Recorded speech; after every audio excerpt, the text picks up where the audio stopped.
Hello guys. तो पिछले lectures में हम लोग देख चुके थे डिस्क के बारे में। सरफेस मास डिस्ट्रीब्यूशन को पढ़ रहे थे, ठीक है। और डिस्क का निकाल चुके थे। डिस्क का किसके अबाउट निकाले थे? जैसे ऐसे कोई था तो इस एक्सिस के अबाउट निकाल लिए थे और डायमीटर के अबाउट निकाल लिए थे, ठीक है। डेरिवेशन किए थे हम लोग रिंग को सपोज करके, रिंग को स्मॉल मास लेकर किए थे। अब थोड़ा सा आते हैं हम लोग इसमें डिस्क में टेंजेंट के लॉ, ठीक है। जैसे एक टेंजेंट इसके परपेंडिकुलर टू द प्लेन और एक पैरेलल टू द प्लेन, ठीक है। तो आइए उसको निकालते हैं। उसके लिए हम लोग को क्या लगाना पड़ेगा? Parallel axis theorem. Parallel axis theorem, clear है?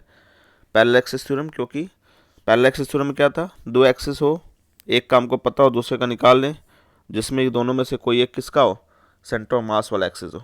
वो एक्सिस जो कहाँ से पास करा हो, सेंटर ऑफ मास से। तो आइए ये देखते हैं। जैसे ये डिस्क लिए हुए है, ठीक है। और पहला वाला केस कहाँ से लेके चल रहे हैं हम लोग, ऐसे है, और इसका तो इसके अबाउट हम लोग निकाले हैं ना, mr²/2, ठीक है। और ये दोनों पैरेलल है, कितना सेपरेशन दोनों के बीच में, r, ठीक है। तो वैसे केस में यहाँ देखिए फॉर्मूला लगाएंगे वही I/ICM + md², ठीक है। दोनों के बीच का सेपरेशन क्या है, r। दोनों के बीच का सेपरेशन r है, यानी d की वैल्यू क्या हो जाएगा, r। ICM की वैल्यू क्या है, mr²/2 प्लस d की जगह md² की जगह mr²। दोनों का ऐड करेंगे तो क्या आ जाएगा, 3mr²/2। As simple as that, clear है। तो ये पैरेलल एक्सिस थ्योरम लगा के हम लोग निकाल लिए किस टेंजेंट का, टेंजेंट परपेंडिकुलर टू प्लेन, ठीक है। Centre of mass passing, sorry, axis passing through centre of mass perpendicular to plane का हमको पता था कि मोमेंट ऑफ इनर्शिया क्या होता है, mr²/2।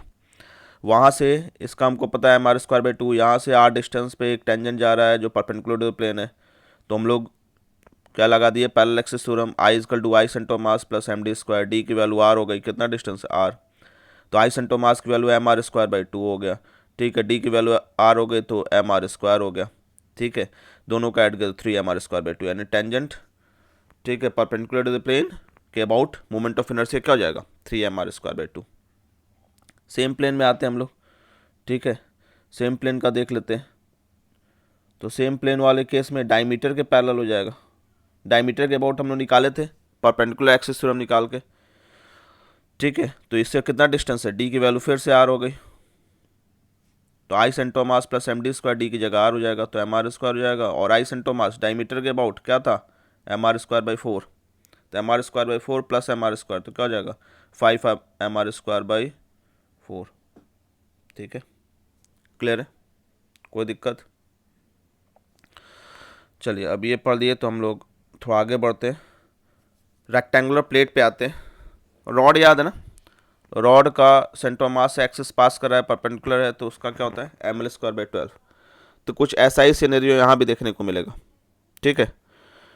हम लोग के पास कंटिन्यूस मास है, कंटिन्यूस मास का क्या होता है, small mass into R perpendicular का स्क्वायर, यही होता है ना, ये ध्यान रखिएगा। ये हम लोग का मास्टर फॉर्मूला है, हर जगह अप्लाई होगा, ठीक है। रेक्टेंगुलर प्लेट ले रहे हैं और किसके अबाउट हम लोग निकालने की कोशिश कर रहे हैं, एक एक्सिस जो परपेंडिकुलर है one of its sides passing through centre of mass and in the plane of plate, ठीक है। यानी ऐसे कोई है तो ये सेंटर ऑफ मास से पास कर रहा है और उसी प्लेन में, और एक साइड के परपेंडिकुलर है, मान लो ये साइड L है और दूसरा वाला साइड B है, तो L के परपेंडिकुलर केस हम लोग लेके चल रहे हैं। कौन सा केस लेके चल रहे हैं, L के परपेंडिकुलर वाला, ठीक है। रेक्टेंगुलर प्लेट हम लोग मान के चल रहे हैं सरफेस मास डिस्ट्रीब्यूशन, यानी मास कहाँ डिस्ट्रीब्यूटेड है, सरफेस पे। ऐसा क्यों मान रहे हैं, क्योंकि थिकनेस जो है वो नेग्लेजिबल है। थिकनेस क्या है, नेग्लेजिबल है कंपैरिजन टू द एरिया। याद है ना, लास्ट लेक्चर में बोले थे थिकनेस एरिया के कंपैरिजन अगर नेग्लेजिबल हो तो वैसे केस में हम लोग क्या मान के चलते हैं, सरफेस मास डिस्ट्रीब्यूशन, यानी मास कहाँ मान के चलते हैं कि केवल सरफेस पे थिकनेस बहुत कम है। जैसे कि एग्जाम्पल आपके बुक या कॉपी का पेज, ठीक है, पेज जो है उसका थिकनेस इतना नेग्लेजिबल है, तो हम लोग मानेंगे कि उसका मास किस पे डिस्ट्रीब्यूटेड है, केवल एरिया पे। तो अगर हमको डेंसिटी निकालना होगा तो हम लोग क्या करेंगे, केवल डेंसिटी, ठीक है, ऐसे ले लेंगे सिग्मा, ठीक है। और क्या ले लेंगे, sigma is equal to mass upon total area, ठीक है, क्लियर है, कोई दिक्कत? तो इस केस में अगर हम लेंगे तो क्या ले लेंगे, रेक्टेंगुलर प्लेट है तो टोटल एरिया क्या हो जाएगा, लेंथ इंटू ब्रेथ, ठीक है, या breadth into length, B into L, तो मास इसका डेंसिटी क्या हो जाएगा, एम बाई बी एल, ठीक है, क्लियर है। अब यहाँ से हम लोग को लेना है स्मॉल मास इस एक्सिस से, तो हम लोग क्या करेंगे, एक्स डिस्टेंस पे, ठीक है, हम लोग को एक ऐसा मास लेना है जिसको हम इंटीग्रेट कर सके ना, small mass into R perpendicular का स्क्वायर, ठीक है, तो उसको इंटीग्रेट कर सके। तो अब हम लोग क्या करेंगे, इसमें पॉइंट मास नहीं ले सकते, एक लाइन मास मानेंगे, क्योंकि ये एक्सेस उसी प्लेन में, तो एक लाइन ही वो होगा जो उससे इक्वी डिस्टेंट होगा, ठीक है, वही स्मॉल मास होगा जो इक्वी डिस्टेंट होगा, ठीक है, हर जगह से इक्वी डिस्टेंट होगा।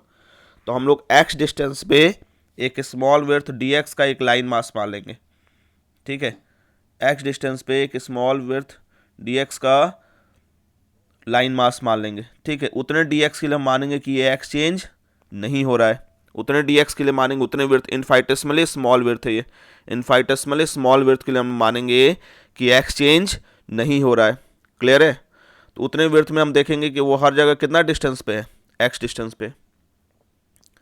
अब इस डी एक्स विड्थ का मास निकालना होगा डी एम, तो डी एम कैसे निकालेंगे, क्योंकि सरफेस मास डिस्ट्रीब्यूशन है, तो सिग्मा इंटू डी ए, ठीक है, surface mass density into the area, जितना एरिया का निकालना होगा सरफेस मास डेंसिटी में उतना एरिया मल्टीप्लाई कर देंगे। तो इस विड्थ का एरिया क्या आएगा, तो length B into width D X, B D X आ जाएगा, ठीक है, एरिया ही ना आ जाएगा, एरिया क्या आ जाएगा, बी डी एक्स। तो आइए यहाँ देखिए, तो सिग्मा आ गया M by B L, area आ गया बी डी एक्स, तो मास क्या आ जाएगा वो भी हम लोग देख ले, small mass sigma into D A M by B L into B D X, तो बी से बी कट गया तो क्या आ गया M by L D X, clear है, ठीक है, ये आ गया M by L D X. अब इंटीग्रेशन हमारे पास है आई का, तो small mass into R perpendicular कितना हो जाएगा एक्स, आर परपेंडिकुलर की वैल्यू क्या है एक्स, ठीक है, तो आर परपेंडिकुलर हमारा एक्स आ गया। अब आई में रख देंगे स्मॉल मास की value M by L D X और आर परपेंडिकुलर आर का स्क्वायर, तो यानी एक्स स्क्वायर, ठीक है। अब इसको इंटीग्रेट करेंगे कहाँ से कहाँ, यहाँ से अगर करोगे तो जीरो से एक्स, सॉरी जीरो से एल बाई टू, जीरो से एल बाई टू करके डबल कर सकते हो, या पीछे से करो, अगर ये हम सेंटर ले लेते हैं तो आगे राइट साइड पॉजिटिव होगा तो लेफ्ट निगेटिव होगा, तो यानी माइनस एल बाई टू से plus L by to, number line की तरह, नंबर लाइन में लोगे तो इधर जीरो वन टू थ्री, इधर minus one minus two minus three, तो उसी तरह इधर क्या होगा जीरो से एल बाई टू, और इधर जाओगे तो जीरो से माइनस एल बाई टू, तो माइनस एल बाई टू से प्लस एल बाई टू, तो माइनस एल बाई टू से प्लस एल बाई टू, ठीक है, कांस्टेंट वाली चीज़ बाहर आ जाएगी, एम बाई एल बाहर आ जाएगा, ठीक है, और एक्स स्क्वायर का इंटीग्रेशन क्या हो जाएगा X cube by three, minus L by two से plus L by two, upper limit minus lower limit upper limit रखोगे तो L cube by 24 minus of minus L cube by 24, तो ये आ जाएगा एल क्यूब बाई 12, ठीक है, तो एल क्यूब बाई 12 आ जाएगा, तो ये आ जाएगा overall M L square by 12। तो एक तरह से रॉड का हुआ ना, रॉड का जैसे ऐसे था तो ये एम एल स्क्वायर बाई 12 आता था, तो उसी तरह अगर रेक्टेंगुलर प्लेट भी है, अगर ये लेंथ एल है तो एम एल स्क्वायर बाई 12 ही होगा, क्लियर है, कोई दिक्कत, एकदम सेम रॉड, सेम का ये एल था, ये भी अगर एल है तो दोनों का सेम ही हो जाएगा, अगर एल के साइड से हम परपेंडिकुलर एक्सिस ड्रॉ करेंगे in the same plane passing through centre of mass, ठीक है। सिमिलरली अगर कोई कह दे इधर से ऐसे अगर एक्सिस होगा ये वाला, तो ये वाला विड्थ अब क्या है बी है, तो एम बी स्क्वायर बाई 12, अगर इधर से एल वाले की तरफ से एम एल स्क्वायर बाई 12 है तो बी वाले की तरफ से क्या हो जाएगा एम बी स्क्वायर बाई 12, तो इस चीज़ को हम लिख सकते हैं, ठीक है, इसके अकॉर्डिंग देखें तो इस साइड से अगर है तो एम बी स्क्वायर बाई 12, ठीक। अब अगर कोई एक्सिस पूछे ऐसे कि अगर ये था इसके about M L square by 12, इसके about M B square by 12, अगर कोई इसके परपेंडिकुलर पूछे जो सेंटर मास से पास कर रहा है और इसके परपेंडिकुलर, तो ये प्लेनर बॉडी है तो परपेंडिकुलर एक्सिस थ्योरम लगा सकते हैं ना, ठीक है, तो लगा दीजिए, ये एक्स एक्सिस हो गया, ये वाई एक्सिस हो गया, तो ये जेड एक्सिस जो आएगा जो इसके परपेंडिकुलर है, इसके ऊपर ऐसे ऑन टू द प्लेन, जो कि सेंटर से पास कर रहा है और दोनों के परपेंडिकुलर है, उसको आई जेड मान लें। तो आई जेड की वैल्यू क्या हो जाएगा, I X plus I Y. ठीक है, आई जेड की वैल्यू क्या आ जाएगा, I Z plus I Z equal to I X plus I Y. I X की value M B square by 12, I Y की value M L square by 12, दोनों add कर देंगे तो M by 12 L square plus B square. तो I Z की value क्या हो जाएगा, M by 12 L square plus B square. Clear है? तो रेक्टेंगुलर प्लेट हो गया। तो चलिए इस लेक्चर को यहीं ख़त्म करते हैं, बाकी आगे का हम लोग नेक्स्ट लेक्चर में पढ़ेंगे। नेक्स्ट लेक्चर में हम लोग हॉलो सिलेंडर, हॉलो कोन, हॉलो स्फीयर के मोमेंट ऑफ इनर्शिया पढ़ेंगे। उसमें परपेंडिकुलर, उसमें तो अब 3D बॉडी आ जाएगा, तो परपेंडिकुलर एक्सिस थ्योरम को नहीं अप्लाई कर पाएंगे। तो अब जो भी हमारे पास बचेगा 3D बॉडी के लिए, वो कौन सा बचेगा, पैरेलल एक्सिस थ्योरम। ध्यान दीजिएगा, अगर प्लेनर बॉडी है तो तुरंत दिमाग में स्ट्राइक करना चाहिए, 2 डायमेंशनल बॉडी है तो परपेंडिकुलर और पैरेलल दोनों हमारे लिए ओपन है, हम कभी भी अप्लाई कर सकते हैं। 3D बॉडी है तो परपेंडिकुलर को एकदम कट ऑफ कर देना है और केवल किसको अप्लाई करना है, पैरेलल एक्सिस थ्योरम। क्लियर है? चलिए अभी के लिए इतना ही, बाकी हम लोग नेक्स्ट लेक्चर में पढ़ेंगे। ठीक है, टिल देन स्टे कनेक्टेड।